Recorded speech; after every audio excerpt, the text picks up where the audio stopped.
पिछले एपिसोड में आपने देखा कि हम खूबसूरत नज़ारों का आनंद लेते हुए करीब 14.5 किलोमीटर का सफ़र तय करने के बाद पहुंचे थे मद्महेश्वर धाम में। और शायद आज आप इस सफ़र के सबसे खूबसूरत दृश्य देखने वाले हैं। सबसे पहले आप सभी को मेरा प्यार भरा नमस्कार। मेरा नाम है आलोक राणा और स्वागत है आप सभी का देवभूमि उत्तराखंड के मद्महेश्वर धाम से। कल हम यहाँ पे पहुँचे थे और आज अभी हम सुबह जल्दी उठ चुके हैं और तैयारी कर रहे हैं बूढ़ा मद्महेश्वर जाने की और वहाँ से सनराइज़ देखने वाले हैं। अभी इतना अंधेरा है कि हम टॉर्च भी ले आए थे अपने साथ, तो वो जो ट्रैक पे हमारे काम आ रही है अभी। और बाकी मंदिर सामने है, कुछ भी नहीं दिखाई दे रहा है अभी। और हमारे साथ इस सफ़र में भूटिया कुत्ते चल रहे हैं 2, तो अच्छी बात है, किसी चीज़ का डर नहीं होगा। करीब हमने आधे से ज़्यादा ट्रैक कंप्लीट कर दिया है और कुछ खास चीज़ दिखाऊं आपको। ये देखिए चौखंबा पर्वत इतनी नज़दीक से। यहाँ ज़रा ऑक्सीजन की कमी है तो इस ट्रैक पे थोड़ा सा हालत ख़राब हो सकती है आपकी भी, क्योंकि पेड़ पौधे बिल्कुल भी नहीं हैं। और पीछे का नज़ारा देखिए,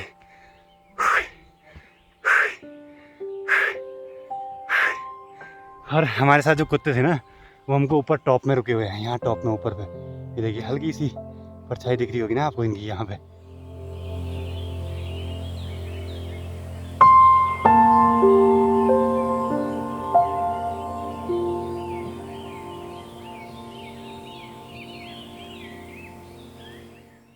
हर हर महादेव।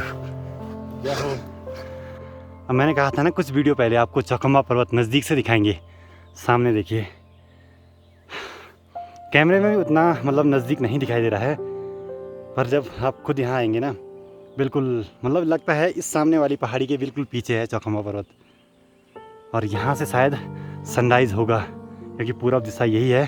तो जल्दी से कैमरा सेटअप करते हैं और यहाँ पे भगवान जी के मंदिर में दर्शन करते हैं।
तो जी हाँ दोस्तों, सनराइज़ होने का टाइम लैप्स भी शायद आपको अच्छा लगा होगा। सुबह लगा दिया था, 1 घंटे की पूरी रिकॉर्डिंग हुई।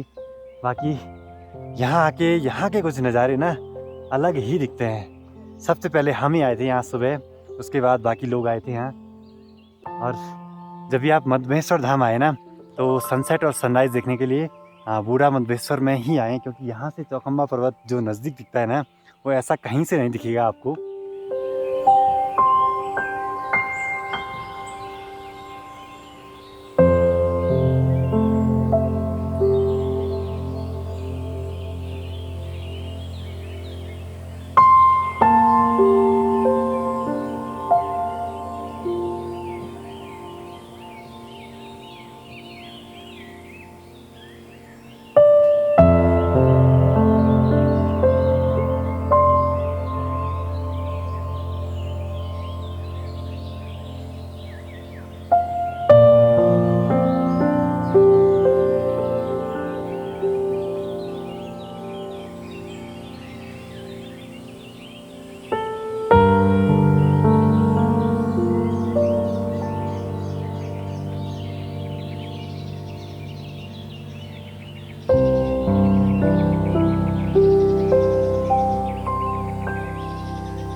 और यहाँ पे जो ये लेक हैं इनका जो पानी है वो काफ़ी सूख चुका है, लेकिन जितना भी पानी बचा हुआ है ना उसके ऊपर से पूरा पाला जमा हुआ है, बिल्कुल कांच कांच सा हो रखा है। ये देखिए, मतलब आवाज़ सी आ रही है जैसे कांच के टूटने की। और कुछ यात्री लोग यहाँ पे आए थे, वो बता रहे थे कि जो ये लेक है इसमें ओम की आकृति दिखाई दे रही है। हम भी कोशिश कर रहे हैं देखने की।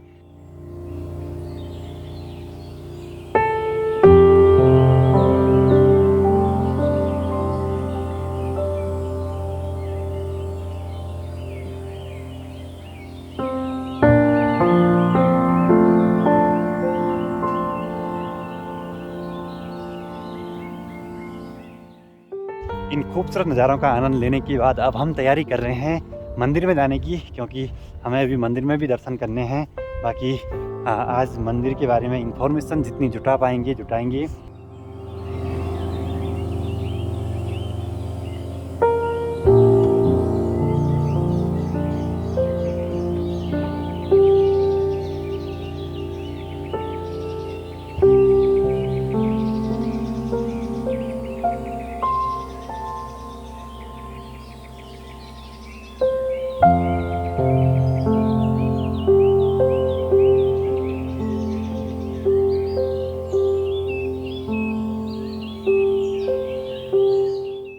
और अब यहाँ से मद्महेश्वर टेम्पल भी दिखाई देने लग गया है। ये नीचे ऐसी घाटी टाइप में बसा हुआ है और सनराइज़ भी हो चुका है। बाकी यहाँ रहने की सिर्फ इतनी ही व्यवस्था है जितने यहाँ पे ये होटल दिखाई दे रहे हैं। तो अभी सुबह के करीब 10:30 हो रहे हैं और हम नहा धो के बिल्कुल रेडी हैं मंदिर में पूजा करने के लिए। हमने अभी मंदिर में दर्शन भी कर लिए हैं और पूजा भी करवा ली है। बाकी आज हम सही टाइम से आए हैं क्योंकि यहाँ पे आज लास्ट पूजा होगी। अगले 6 महीने तक यहाँ कोई भी नहीं रहेगा, तो यहाँ के जितने भी दुकानदार हैं, जितने भी होटल हैं यहाँ पे, सभी तैयारी कर रहे हैं वापसी जाने की, क्योंकि कल यहाँ जैसे ही डोली यहाँ से वापसी निकलेगी गोंडार के लिए तो यहाँ कोई भी नहीं रहेगा। तो यहाँ पर सुनसान रहेगा अगले 6 महीने तक। फिर यहाँ सर्दियों में बर्फ़ पड़ जाएगी काफ़ी ज़्यादा। कंठे यस्य विराजते हि गरलं गंगा जलम मस्तके वामांगे गिरिराज राजतनया जाया भवानी स्थिता नंदी स्कंद गणादिनाथ सहिता श्री मदमेशनाथ प्रभु मदमेशांचल संस्थितो सततम कुर्या सदा मंगलम। सर्वप्रथम मदमेश्वर चरणों में शिरसाष्टांग नमस्कार करके, 12 ज्योतिर्लिंग में केदारनाथ एक ज्योतिर्लिंग है, उसी में पंच केदार से कहलाते हैं। केदारेश्वर, मदमेश्वर, तुंगेश्वर, रुद्रेश्वर, कल्पेश्वर।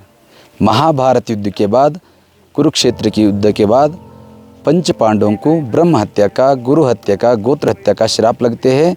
श्राप विमोचन के लिए हिमालय पे भोलेनाथ का दर्शन के लिए आते हैं। दर्शनस स्पर्शनश्चैव कार्यम अंतर्भयक्रमात्। दर्शन स्पर्शन से ही सभी का कार्य सिद्ध हो जाते हैं। वैसे ही पंच पांडवों को पाप से मुक्ति मिलना हो तो दर्शन के अत्यंत भोलेनाथ की दर्शन जरूरी थे। वैसे लेकिन भोलेनाथ एक जगह पे दर्शन न देकर अलग अलग जगहों पे अलग अलग शक्तियों से भोलेनाथ दर्शन दिए हैं। सर्वप्रथम केदारनाथ में पृष्ठभाग के दर्शन दिए हैं। भोलेनाथ जंगली भैंस की रूप धारण कर लिए केदारनाथ में। सारे भैंसों में शिवजी भी एक भैंस की रूप धारण करके घूमने लगते हैं, लेकिन उसी में भोलेनाथ कौन है भैंसों में पता चलाना बहुत मुश्किल हो जाता है। लेकिन भीम तो ऐसे थे, बुद्धिशाली बलशाली थे। मेरु सुमेर पर्वत के ऊपर खड़े होकर सारे भैंसों को नीचे से भगा देते हैं। सारे भैंस भागते हैं, लेकिन भोलेनाथ स्वयंभू नहीं भागते नीचे से, तो देवों की देव महादेव है, अलग रास्ते से भागने लगते हैं। तब भीम को पता चले थे स्वयंभू भोलेनाथ वही है, जरूर पकड़ना, दर्शन लेना बोल के पीछे जाकर पकड़ने जाते। तब तक भोलेनाथ मुखमंडल जमीन में डाल देते। केदारनाथ भूमि को कहते हैं दलदलित भूमि कहते हैं। सारे संसार दलदलित के जैसा है, वैसी उस भूमि को दलदलित भूमि कहते हैं। मुखमंडल जमीन में डालते थे। जब ऊपर का जो भाग बच जाते हैं, पृष्ठ भाग, वही दर्शन भोलेनाथ केदारनाथ में देते हैं। ज्योति मनि प्रकाश, लिंग मनि लीयते गम्यते यत्र तदलिंगम। जहाँ से शिव जी प्रकट हुई वहीं गुप्त लीन हो गए, वही स्वयंभू शिवलिंग केदारनाथ जी का है। द्वितीय केदार भगवान मदमेश्वर में मध्य भाग की नाभि की दर्शन दिए। ये नाभि की पूजा होती है। लिंग मध्य जगत सर्वम, लिंग के अंदर ही 36 कोटि देवता लोग अड़क हुआ है। देवों की देव महादेव की पूजा करने से 36 कोटि देवता लोगों को पूजित किए तो जितना पुण्य फल मिलते हैं उतना ही पुण्य शिव जी की पूजा करने से भी प्राप्त हो जाते हैं। वैसे मध्य भाग की यहाँ भोलेनाथ दर्शन दिए। तृतीय तुंगनाथ में हृदय और भावों की दर्शन दिए। रुद्रनाथ में नेत्र मुखमंडल, कल्पेश्वर में जटा, केदारम मध्यमम तुंगम तथा रुद्रालयम प्रियम कल्पकांत महादेवम सर्व पाप प्रणाशनम। जिन्होंने पंच केदार दर्शन करते हैं, उनकी स्मरण करते हैं, उनकी पूजन करते हैं, जन्म जन्मांतर में किया हुआ पुण्य से ही प्राप्त हो जाते हैं। लेकिन अज्ञान में हो सुज्ञान में हो, हर एक इंसान हर एक प्राणी को गलती होती है। उस गलती के लिए कहते हैं अन्य क्षेत्रे कृतम पापम मधुमेश्वर क्षेत्र विनिश्यते, मधुमेश्वर क्षेत्र कृतम पापम वज्रलेपो भविष्यति। इतर जगह की वह पाप, सारे पाप इस पुण्य क्षेत्र में आकर धुलाई हो जाते हैं। लेकिन यहाँ आकर कुछ पाप कृत्य किए तो वो वज्र से भी कठोर बन जाते हैं। वैसे ही शिव जी तो जलप्रिय है, लेकिन यहाँ तो मधुमेश्वर दूध प्रिय है। यहाँ तिब्बत के राजा थे, उनके पास हजारों गाय थे। उसी गाय में एक गाय आकर हर दिन शिवलिंग के ऊपर दूध चढ़ाते थे, अभिषेक करते थे वो। लेकिन राजा को पता चला हमारा गाय हमारा आस्थान में दूध नहीं दे रहे, कहीं ना कहीं अलग जगह पे दे रहे। शोध लगाना बोल के इसका पीछे लगा के पीछे आ जाते, तब तक गाय शिवलिंग के ऊपर दूध चढ़ाते रहते हैं।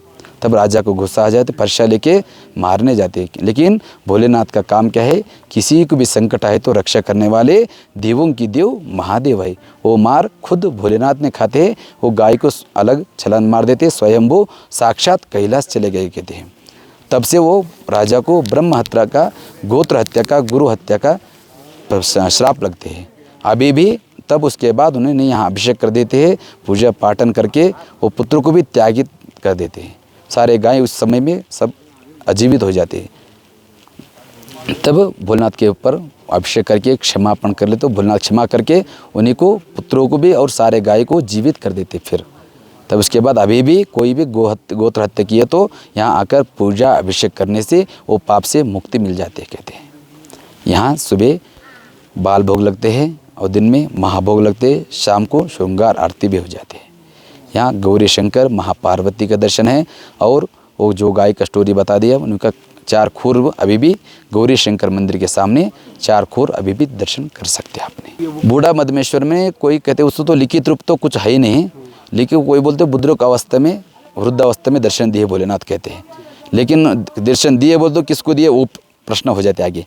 लेकिन लिखित रूप से कुछ नहीं मिलते। बूढ़ा मधमेश्वर ऊपर जाने वाले को वहाँ स्वयंभू शिवलिंग है, जहाँ शिव जी प्रत्यक्ष हो गए वहाँ शिवलिंग साक्षात्कार है, ऐसी इतना तो प्रूफ बोल सकते हैं हमने। जहाँ भी शिवलिंग है वहाँ भोलेनाथ का साक्षात्कार हो गया, ऐसी कह सकते हैं हमने। वैसे के मन ही स्वर्ग है, दार मने दरवाजा है। स्वर्ग की दरवाजा मने साक्षात कैलाश है, भू कैलाश कहते हैं और मोक्ष धाम भी कहते हैं इसी को। पंच केदार होने के बाद भी पूर्ण दर्शन, यहाँ तो एक एक जगह पे एक एक शक्ति से दर्शन दिए। पूर्ण पंच केदार होने के बाद ही पूर्ण दर्शन होना तो पशुपतिनाथ नेपाल जाना कहते हैं। वहाँ पूर्ण दर्शन, शिव जी का पूर्ण दर्शन वहाँ हो जाते, ऐसे कहते हैं। ओके, मुझे एक चीज़ पूछनी, जैसे जब ये चीज़ ठीक हुआ था कि मतलब पृष्ठ भाग मतलब केदारनाथ जी और मध्य भाग यहाँ जी पे जी मतलब तुम जी, तो उस टाइम पे पुष्टि किसने की थी कि ये ऐसा हुआ है? नहीं ऐसे हुआ, लेकिन स्टोरी शिवपुराण में आते ना। शिव पुराण हाँ शिवपुराण में आता ना। शिवपुराण वो ग्रंथों के आधार की हम बोलते हैं। हम देखा तो हम है ही नहीं कलयुग वाले, वो तो द्वापर युग का है।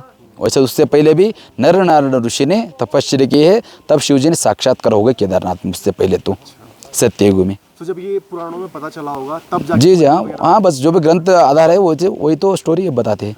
जो आधार नहीं तो वो नहीं बोल सकता ना।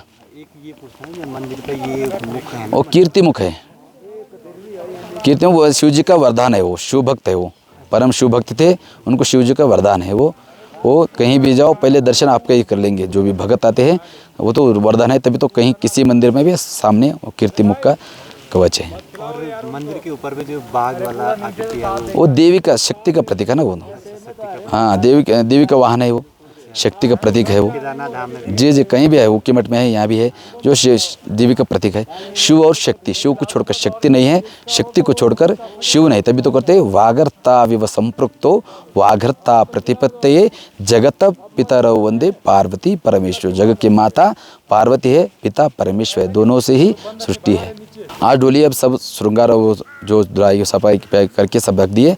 कल सुबह 1-2 बजे करीब से पूजा प्रारंभ हो जाएंगे। रात को सोमवार के दिन 2 बजे शुरू होगा बाल भोग, उसके बाद रुद्राभिषेक होगा, फिर हर दिन के जैसे श्रृंगार हो जाएंगे। श्रृंगार के बाद फिर तुरंत शाम का जो आरती होने वाला है, तुरंत उसी टाइम पे आरती हो जाएंगे ब्राह्मी मूर्ति में ही। उसके बाद भस्म पूजन का प्रक्रिया शुरू हो जाएंगे।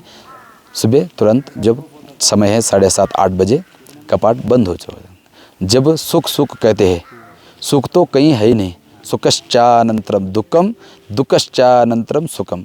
सुख का है निश्चेत आत्मा सुखोदया। सप्त कोटिषु मंत्रेषु मंत्रः पंचाक्षरमान। 7 कोटि मंत्र में पंचाक्षर मंत्र श्रेष्ठ है, नमः शिवाय।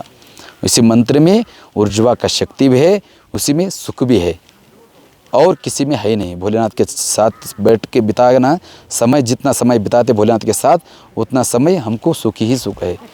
सभी का कल्याण के लिए, सभी का सुख के लिए तो भोलेनाथ त्यागान पशु पाषाण पूजति। त्याग से पशु और पत्थर भी पूजनीय होते हैं। वैसे ही भोलेनाथ भी सभी का कल्याण के लिए, सर्वे जना सुखिनो भवन्तु, सभी का सुख के लिए भोलेनाथ है। सभी को किसी को संकट आए तो रक्षा करने वाले भोलेनाथ हमारे इष्ट देवता, कुल देवता, ग्राम देवता, स्थान देवता श्री भगवान मधमेश्वर जी हैं। बस हम यही कहते हैं, हम भोलेनाथ के शरण में जाओ, उसी में सुख, समाधान, आनंद जो भी है उसी में भोलेनाथ के चरणों में है, और किसी में है नहीं।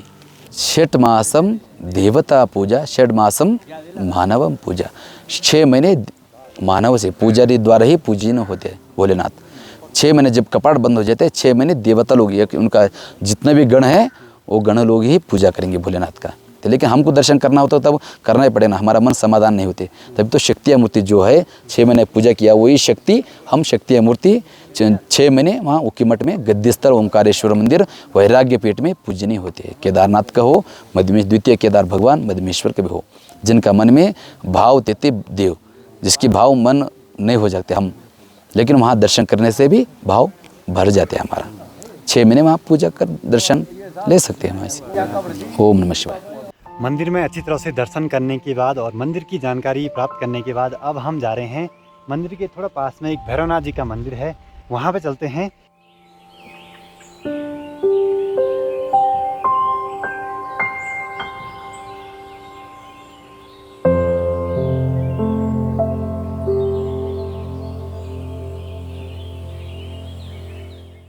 बस आपसे एक ही बात कहूँगा कि अगर आप केदारनाथ धाम की यात्रा पे आते हैं ना, तो यहाँ भी ज़रूर आइए। देखिए केदारनाथ धाम में उतनी भीड़ रहती है ना, यहाँ देखिए बिल्कुल शांत सा माहौल। आज का दिन ये था हमारा, सुबह से काफ़ी अच्छा रहा, मतलब जैसी प्लानिंग थी वैसा हमारे साथ हुआ है। सब महादेव की कृपा है। मैं गिरियो छूँ, हाँ गिरे परवड़ी छूँ, परवड़ी मैं श्री प्रताप सिंह राणा डोली आप भगवान जी पूरा चेक कर देना फंडा अब गाड़ू अब जो मिनिमम पे ना वो ये है चेक आ रहा है। अच्छा, मतलब भगवान जी सब चेक करते हैं कि सारा मेरा है ना भर होगा कि कितना नहीं है कितना नहीं, मैं बाहर निकालूंगा जा रहा है। अगर कभी गलती से नहीं हुआ तो फिर समझना पड़ेगा कि एक या मुझे सब तो आज कोई लेना मन सा बोल तो कौन लिखते पर लगवा हम बनाया अपने हाथ से तो दिया नहीं बना रहे हो ना। तो दोस्तों होता ऐसे है कि भगवान जी अपने जितने भी सामान है ना भगवान जी के मंदिर में जो भी होते हैं उन सब पे नज़र रखते हैं कि कहाँ गया क्या गया, पूरी गिनती होती है।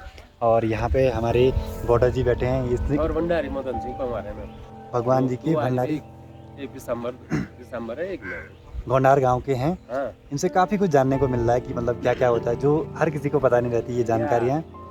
तो माथि मजी दौड़े निवन था निवन घर पण दो लोगों की वही भाई अब ना लिया दो लगाउनु सो माथि म छ सो माथि म सो पाथर छ झुपी छ ताकबे यो लेभल ये पनि एक चक्करमा पनि कोम भन्ने। अच्छा तबार यो एक चक्कर में बना हां एक चक्कर दूसरा चक्कर के लिए गया था बल भीम। अच्छा उधर तो उसने यो मैंने दो लगाउनु माथि म छ मा यो सब न त्यसो त म आदि अब ठान लाग्यो न आदि म चाहिँ त म देखे नि अब के देख्याम छु न सुकै बद के आदि छ त म हम बोल थावड़े सैम छ यमने छोट मुख यमने बात सो रूम हम कह दे तो तय पाए तो अच्छा। जो भी सब पे रोड सो तो ये कहानी मैंने सुनी थी कि ऊपर पे मतलब कोई दवा लगाने वाला है, मतलब सुना था मैंने, तो अभी बोला जिससे सुन लिया है कि मतलब क्या क्या चीज़ें हैं।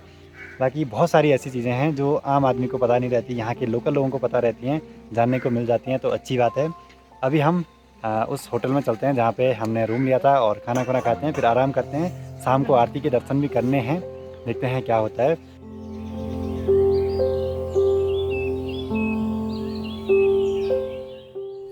तो वहाँ पे लोकल लोगों के साथ बैठने में बहुत सारी इन्फॉर्मेशन मिलती है, और एक इन्फॉर्मेशन ये मिली है कि मंदिर में मेन पुजारी के अलावा गोंडार गांव के ही वो लोग जा सकते हैं जिनकी बारी हो मंदिर में अंदर जाने की, गर्भगृह में। तो 10-10 दिन के लिए एक एक परिवार की बारी लगती है उनके यहाँ से। जैसे एक परिवार से कोई एक आदमी वहाँ मंदिर में रहता है, बाकी मंदिर के अंदर किसी को जाने की परमिशन नहीं है। तो अब तैयारी करते हैं दिन का खाना खाने की। चलो भाई लगा जा। और खाना बनता है यहाँ लकड़ी वाले चूल्हे में, तो मतलब बिल्कुल घर वाली फीलिंग आ जाती है। अब बैठते हैं यहाँ पे गद्दी पे, और यहाँ पे खाना बन चुका है। कैसी भेज पड़े यहाँ सब? दाल भात भुजी। तो पहाड़ों में तो हम पहाड़ियों को तो दाल भात तो पसंद रहती है। तो ये है जी हमारा खाना मध्य महेश्वर धाम में। चावल है, आलू की सब्जी है और दाल है।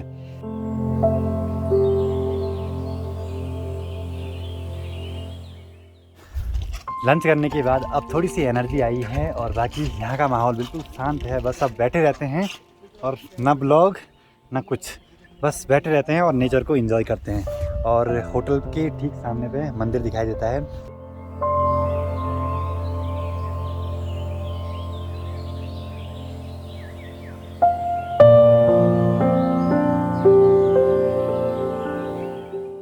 आपको एक चीज़ बताना चाहूँगा कि अगर आप यहाँ मधमेश्वर धाम में आते हैं तो ज़्यादा एक्सपेक्टेशन मत रखिए अपनी। आपको यहाँ रहने के लिए नॉर्मल से कमरे मिलेंगे, और हो सकता है आपको वो शेयर भी करना पड़े जब अगर यहाँ ज़्यादा भीड़ होगी, तो वो बात आप पहले कर लेना जहाँ पे आप रूम ले रहे हैं। बाकी खाने में यहाँ रोटी सब्ज़ी दाल चावल यही सब चीज़ें मिलेंगी। और आपने एक चीज़ गौर करी होगी, यहाँ जितने भी होटल या दुकानें हैं उन सब में या तो टीन लगी है या तो घास फूस लगी हुई है, क्योंकि यहाँ बर्फ़ पड़ती है। अगले 6 महीने यहाँ पूरी बर्फ़ रहेगी सर्दियों के टाइम पे, तो यहाँ कोई भी नहीं रहता है। बाकी आजकल तो बिल्कुल सूखा सूखा सा हो गया है, और हर मौसम में यहाँ के नज़ारे अलग ही रहते हैं। अगर आप मानसून के टाइम पे आते हैं तो चारों ओर आपको हरियाली मिलेगी, भेड़ बकरियाँ मिलेंगी ऊपर जो चरवाहे चराते हैं जिनको।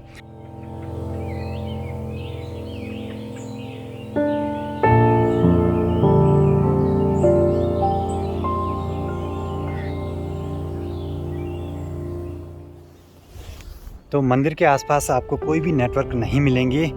कभी कभी किसी किसी जगहों पे यहाँ पे BSNL आ जाता है, और ऊपर कहीं पे थोड़ा बहुत जियो बोल रहे थे, बाकी मेरे एयरटेल का है, मुझे तो मिला नहीं नेटवर्क। और अभी मैं आपको ले चलता हूँ मंदिर के थोड़ा दूसरी साइड। यहाँ पे क्षेत्रपाल महाराज जी का मंदिर। क्षेत्रपाल महाराज जी मतलब कि जिनकी ये भूमि है, और इनकी भूमि में सभी लोग यहाँ पे रहते हैं। तो दोस्तों अपने साथ ना पावर बैंक ज़रूर ले आना, क्योंकि यहाँ मौसम ठंडा है तो फ़ोन की बैटरी कैमरे की बैटरी जल्दी से ड्रेन हो जा रही है। बाकी यहाँ लाइट की भी कोई व्यवस्था नहीं है, इन्वर्टर हैं, वो भी सोलर पैनल से चार्ज होगी जब बैटरी, तभी रात को लाइट आ पाएगी। धूप नहीं लगी तो शायद लाइट भी नहीं आ पाएगी। तो ऐसा कुछ सीन है, अपनी पूरी व्यवस्था बना के आएँ अगर आप फोटोग्राफ़र या वीडियोग्राफ़र हैं या ब्लॉगर हैं जो भी है। मंदिर के ठीक सामने से यहाँ एक रास्ता दिखाई दे रहा है, और ऊपर इस पहाड़ी पर चढ़ते हुए यहाँ से आप काफ़ी सारे नए नए ट्रैक कर सकते हैं। तो फ्यूचर में मेरी प्लानिंग है कि मैं भी ये सारे ट्रैक कंप्लीट करूं, लेकिन मुझे चाहिए एक अच्छा गाइड या अच्छे दोस्त जिनको सब पता हो इन ट्रैक के बारे में। तो कोशिश पूरी करेंगे आपको अच्छे अच्छे नज़ारे दिखाने की।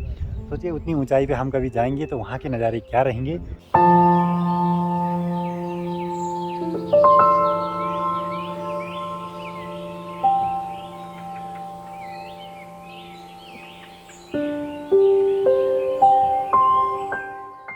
अभी हम मंदिर के सामने पे बैठे हैं, और मंदिर के पीछे की जो ये पहाड़ियाँ हैं ना, इस पर बर्फ़बारी होने लगी है हल्की फुल्की। तो देखते हैं मौसम कहाँ तक हमारा साथ दे पाता है।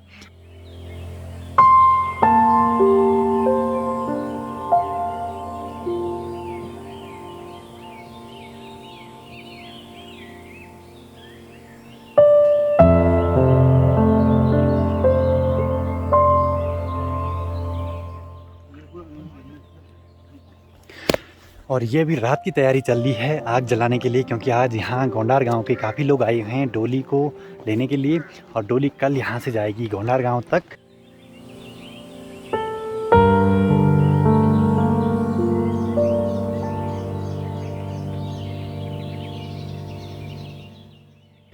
सनसेट भी हो चुका है मधमेश्वर धाम में और अब ठंड बढ़ जाएगी। टोपी पहन ली है। बाकी आज भी हम आरती में दर्शन करेंगे, क्योंकि कल जो माहौल बना था ना वो मैं आज भी फील करना चाहता हूँ, इसलिए हम आज बूढ़ा मधमेश्वर नहीं गए सनसेट दिखाने के लिए। मंदिर में आरती स्टार्ट हो चुकी है और ये इस सीज़न की लास्ट आरती होने वाली है शाम की। बाकी हम शूट तो कुछ नहीं करेंगे, अंदर शूट करना अलाउड नहीं है, लेकिन बैठे रहेंगे 1 घंटे तक, क्योंकि जो मज़ा अंदर आएगा वो यहाँ बाहर ठंडे में बैठने पे नहीं आएगा।